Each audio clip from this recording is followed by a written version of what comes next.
Hello friends, welcome to Sunitha kitchen. ఈరోజు మన ఛానల్లో సింపుల్ అండ్ టేస్టీగా ఉండే బీరకాయ ఎగ్ ఫ్రైని ఎలా ప్రిపేర్ చేసుకోవాలో చూసేద్దామండి. ముందుగా అయితే స్టవ్ వెలిగించి మందంగా ఉన్నటువంటి ఒక కడాయి పెట్టుకొని 2 టేబుల్ స్పూన్ల ఆయిల్ వేసి వేడి చేసుకోవాలి. ఆయిల్ వేడెక్కిన తర్వాత 1/2 టీ స్పూన్ ఆవాలు, 1/2 టీ స్పూన్ జీలకర్ర వేసి రెండింటిని కూడా బాగా వేపుకోవాలి.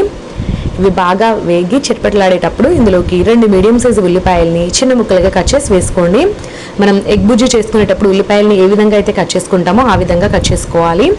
ఉల్లిపాయ ముక్కలతో పాటుగా 2 పచ్చిమిర్చిని కూడా చిన్న ముక్కలుగా తరిగి వేసుకోండి. దీనివల్ల ఫ్లేవర్ చాలా బాగుంటుంది. ఈ ఉల్లిపాయ పచ్చిమిర్చి ముక్కల్ని బాగా దూరగా వేపుకోవాలండి. ఇవి కొంచెం కలర్ చేంజ్ అయిన తర్వాత అప్పటికప్పుడు ఫ్రెష్గా నూరు పెట్టుకున్న అల్లం వెల్లుల్లి ముద్దని ఒక 1/2 టీ స్పూన్ వరకు వేసుకోండి, సరిపోతుంది. ఆ తర్వాత ఒక రెమ్మ కరివేపాకు కూడా వేసుకొని ఈ రెండింటిని కూడా బాగా వేపుకోవాలి. అల్లం వెల్లుల్లి పేస్ట్ కూడా పచ్చివాసన పోయేంత వరకు వేపుకోవాలన్నమాట.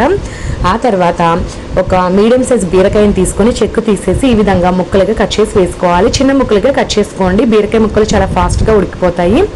ఈ ముక్కలు వేసిన తర్వాత ఒకసారి బాగా కలుపుకొని ఇప్పుడు ఇందులోకి 1/2 టీ స్పూన్ పసుపు, రుచికి సరిపడా ఉప్పు వేసుకొని ఒకసారి బాగా కలిపి మూత పెట్టేసి బీరకాయ ముక్కల్ని మెత్తగా ఉడికించుకోవాలన్నమాట. ఇది ఒక 2 నుంచి 3 నిమిషాలు టైం పడుతుంది. ప్రాసెస్ అంతా కూడా లో ఫ్లేమ్లో చేసుకోవాలండి.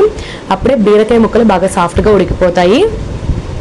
ఒక 3 నిమిషాల పాటు ఈ విధంగా కుక్ చేసుకున్న తర్వాత మూత తీసి ఒకసారి బాగా కలుపుకుందాము. బీరకాయ ముక్కలు కొంచెం సాఫ్ట్గా అయ్యాయండి. ఇప్పుడు మనం ఇందులోకి తగినంత కారపొడి వేసుకుందాము. కారం 1 టీ స్పూన్ వరకు వేసుకోండి. మీరు ఇంకొంచెం స్పైసీగా తినాలనుకుంటే మరి కొద్దిగా వేసుకోవచ్చు. అలాగే వేయించి పొడి చేసుకున్న ధనియాల పొడిని ఒక 1/2 టీ స్పూన్ వేసుకోండి. అదేవిధంగా మీకు ఇష్టమైతే కొంచెం గరం మసాలా పౌడర్ కానీ మిరియాల పొడి కానీ వేసుకోవచ్చు. నేనైతే వేయట్లేదండి, సింపుల్గా చేస్తున్నాను. ఆ తర్వాత ఒకసారి బాగా కలిపి ఇందులోకి కోడిగుడ్లను పగలగొట్టి వేసుకోవాలన్నమాట. నేనైతే ఇక్కడ 3 నుంచి 4 వరకు వేస్తున్నాను. 3 అయితే వేస్తున్నానండి, 4 అయినా వేసుకోవచ్చు. మనం తీసుకున్న బీరకాయ క్వాంటిటీకి తగ్గట్టు కోడిగుడ్లను పగలగొట్టి వేసుకున్న తర్వాత వెంటనే కదపకుండా అలాగే వదిలేయాలన్నమాట. మూత పెట్టేసి 2-3 నిమిషాల పాటు ఈ ప్రాసెస్ అంతా లో ఫ్లేమ్లో చేసుకోవాలి.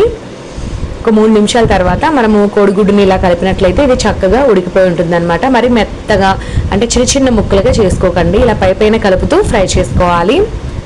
ఇప్పుడు మూత పెట్టకుండా ఇలాగే 2-3 నిమిషాల పాటు ఫ్రై చేస్తే మనకి బీరకాయ ఎగ్ ఫ్రై రెడీ అయిపోతుంది. అంతేనండి, 2-3 నిమిషాల తర్వాత స్టవ్ ఆఫ్ చేసేసుకోండి. సూపర్ టేస్టీగా ఉండే బీరకాయ ఎగ్ ఫ్రై రెడీ అయిపోయింది. దీన్ని వేడివేడి అన్నంతో కానీ చపాతీ, రోటీ, రాగి సంగట్లోకి తిన్నా కూడా చాలా అద్భుతంగా ఉంటుంది. ఖచ్చితంగా ప్రతి ఒక్కరు ట్రై చేయండి. చిన్నపిల్లలు కూడా చాలా ఈజీగా చేసేస్తారు ఈ రెసిపీని. ఈ వీడియో కనుక మీకు నచ్చినట్లయితే వీడియోని తప్పకుండా లైక్ చేసి మీ ఫ్రెండ్స్ అండ్ రిలేటివ్స్కి వీడియోని షేర్ చేయండి. Thank you for watching.